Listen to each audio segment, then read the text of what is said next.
Now that we've cut all of the pieces for our sew by number batting, and we've attached our batting to our backing fabric, we can now start piecing by number. We're going to start by placing piece 1 in the section marked 1, lining up the blue lines with the outside edges of the fabric. We're going to take a couple of pins and lightly through the top layers of batting, pin that in place. You don't want to pin deeply through the entire project because that can cause some puckering in your backing fabric. So we have our piece 1 in place. Now we're going to put down our piece 2. Now one thing you want to keep in mind too is making sure that your fabrics are always going in the direction that you want.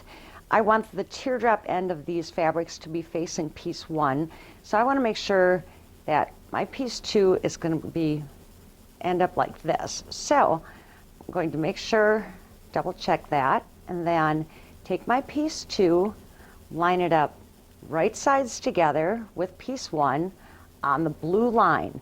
The blue lines are your placement lines. They are not stitching lines. So I'm going to pin these in place just through the top layers. Let's put this so that I don't have to worry about sewing over it. You just want to keep them from moving. Now we'll take this to the sewing machine. When you set up your sewing machine, make sure that it's set so that it can handle a heavyweight quilting operation, so that it can handle your backing fabric, your batting, and your top fabrics all at one time. You want to use a slightly wider stitch too to make sure that it goes through all the layers evenly. The other thing you want to do with your sewing machine is to make sure that you are using 1/4 inch seam allowances.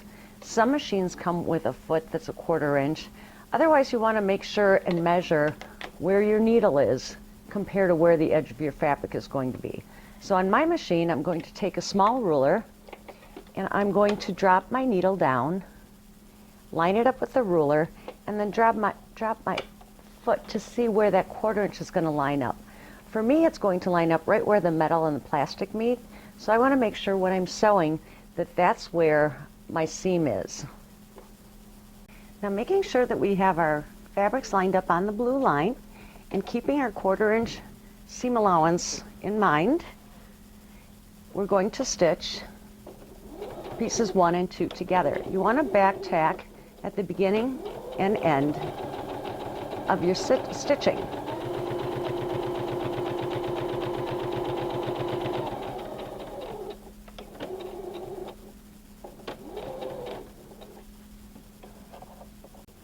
Now pieces 1 and 2 are sewn together. Now we can remove the pins and we're going to flip this open. And this is why you want to start your fabrics first, is that now you're going to take and finger press this seam so it lays nice and flat. Now we're going to pin this down.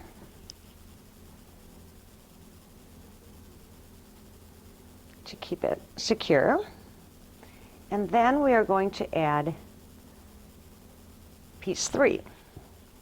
So in the same manner, I want to make sure that my fabric is going to have these teardrop areas facing this direction. So we'll check that first and then place the piece of fabric on the blue line and pin to hold in place. And then we'll sew piece 3 to piece 1.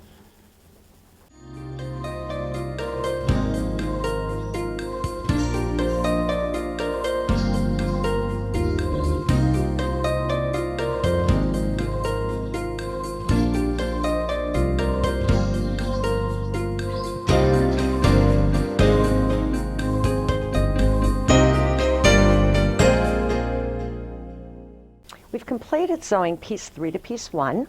So we're going to remove our pins, flip that open, and again we're going to finger press that seam open. We're going to put a pin in here just to keep it secure as we move on to our next piece, piece 4.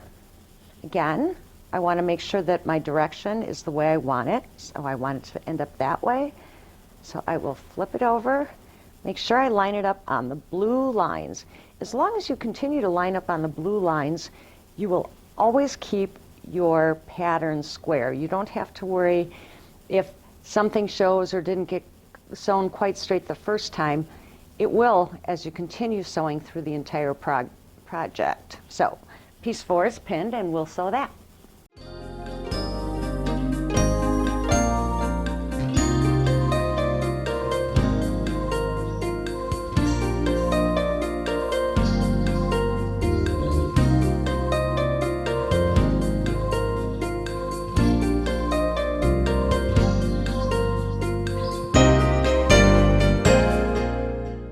So we've completed sewing piece number 4. We'll remove the pins, flip that over, and again, finger press that seam. Place a pin or 2 in here to keep everything in place as you sew through your next steps. There we go, and now I'm going to put piece 5. Again, I want to make sure that my little teardrop ends of my figures here end up this way, so I'll flip it over. Now I'll show you how it's like this was a little short. That's still well less than our 1/4 inch seam allowance. So make sure you place that next piece of fabric always on your blue line. And that way, when you continue to sew, you will find that everything stays very neatly lined up.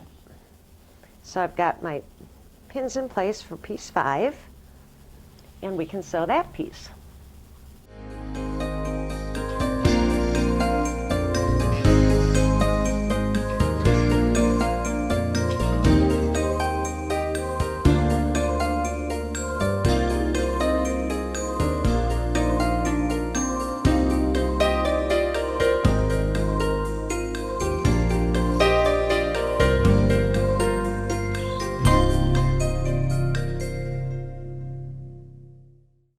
Piece 5 is sewn in place, so I'm going to remove my pins, flip this over, and finger press my seam.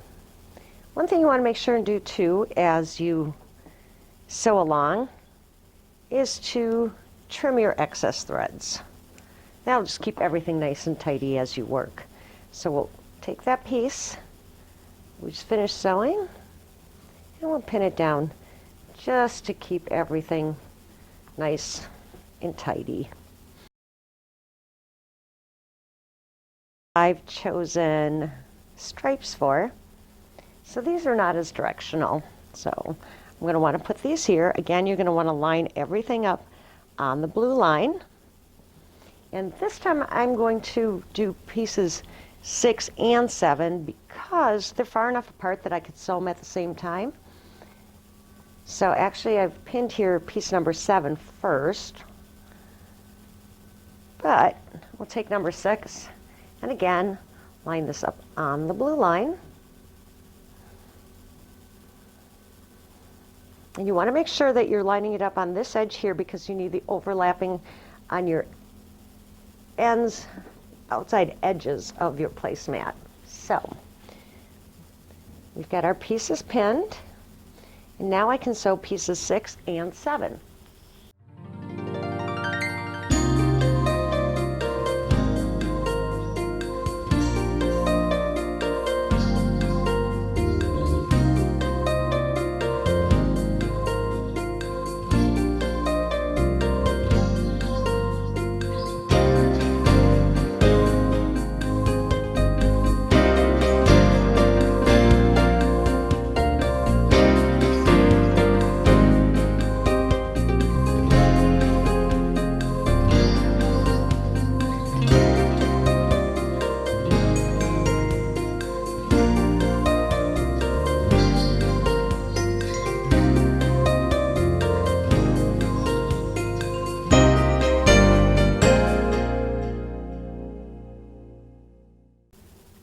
I've completed sewing pieces 6 and 7, so I can remove my pins, flip that over, and finger press my seam.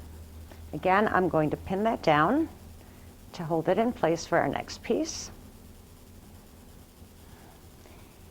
And I'm going to trim my strings as well. So we're going to open up 6 and open 7, trim my strings,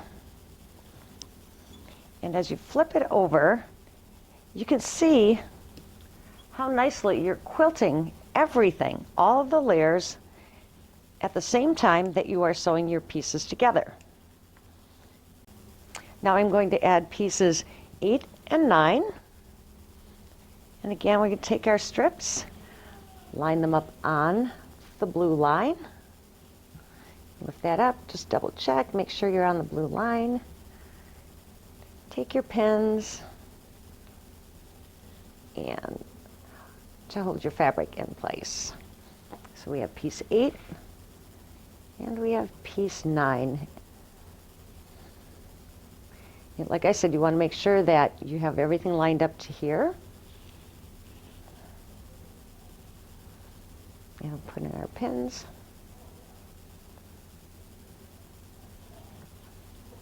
There and there. And now we can go ahead and sew pieces 8 and 9.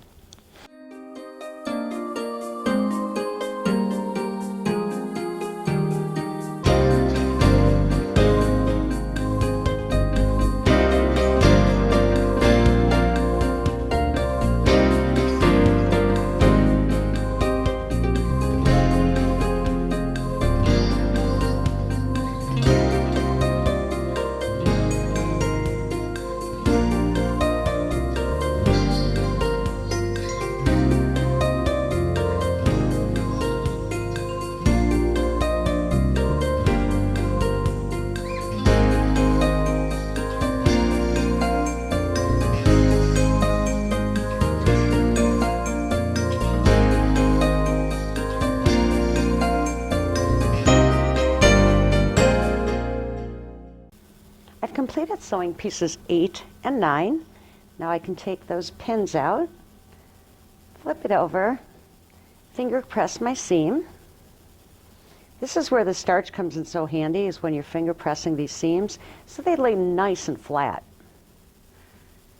Take those pins out, flip it over, and then we're going to add pieces 10 and 11. So piece 10, again, we're going to line up with the blue lines. You can see exactly where those are. You can kind of flip up your fabric a little bit, make sure that you're going to keep everything square and even in the end by making sure to stay on those blue lines. So we've got piece 10, and let's pin down piece 11 here. So again, you're going to check your blue lines, make sure that your next piece is lined up on those blue lines, and then you'll continue to have a nice even square placemat. And then we'll sew these up.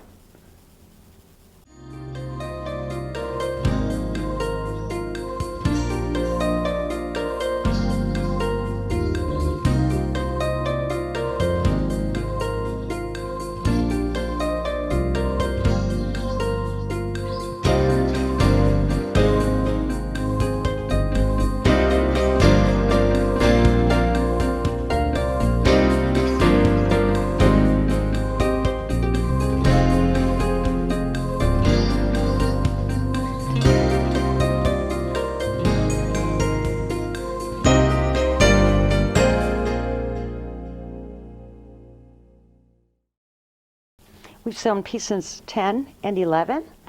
So again, we want to clip away our extra strings just to keep it nice and tidy. Move the pins, open and finger press the seams. Pin these in place to hold them down. That one, that one. Flip that over and pin it in place. And next we'll add pieces 12 and 13. So again, we'll take our fabrics, line them up on our blue lines, make sure we've got everything lined up, pin them to hold them in place. Now there's piece 12, now I have piece 13 over here, right there, pin that one in place. just so when we move to our machine, things don't fall apart on us here. There we go. So now we're going to sew up pieces 12 and 13.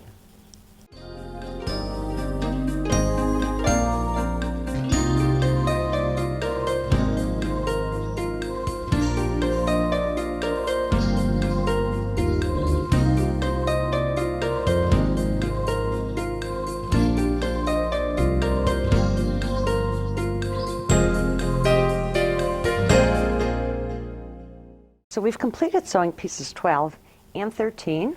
Again, we can pull out our pins, flip over the pieces, and finger press the layers. Pin them lightly to hold them in place.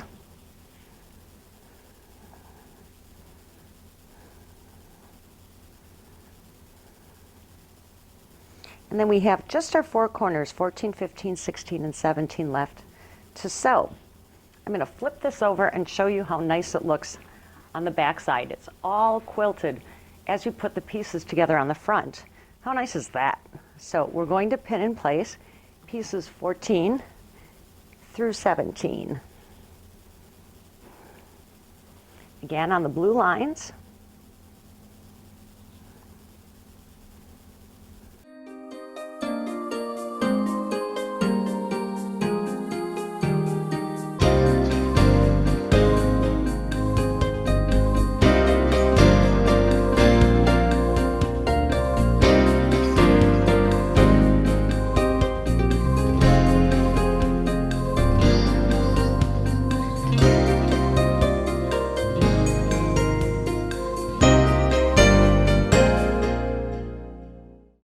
And now we can sew the 4 corners in place.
We now have pieces 14 through 17 sewn in place.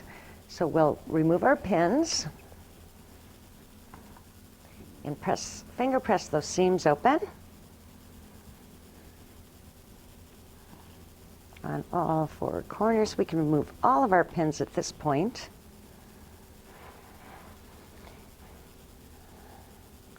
And flip those over, finger press our seams so they're nice and flat.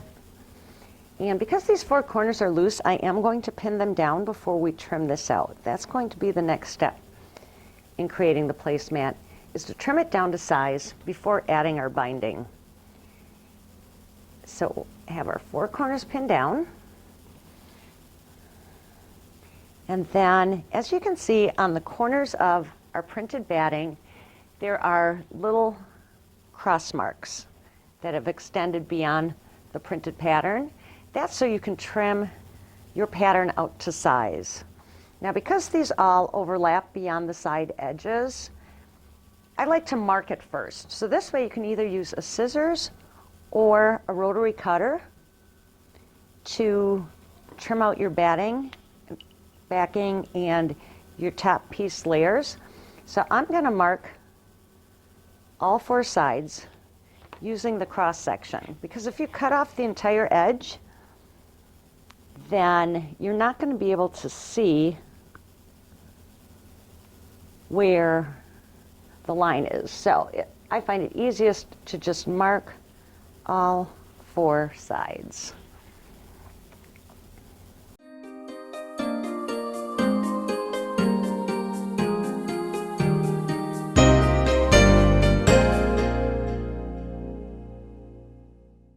There, the 4 sides of my placemat are now marked. Now I can choose to either use a scissors to cut on my marked lines, or I can use a rotary cutter and my ruler, which I'm going to use this time because it's a nice, fast, easy way to cut your edges. And I know they're going to be really nice and straight. So cut side 1.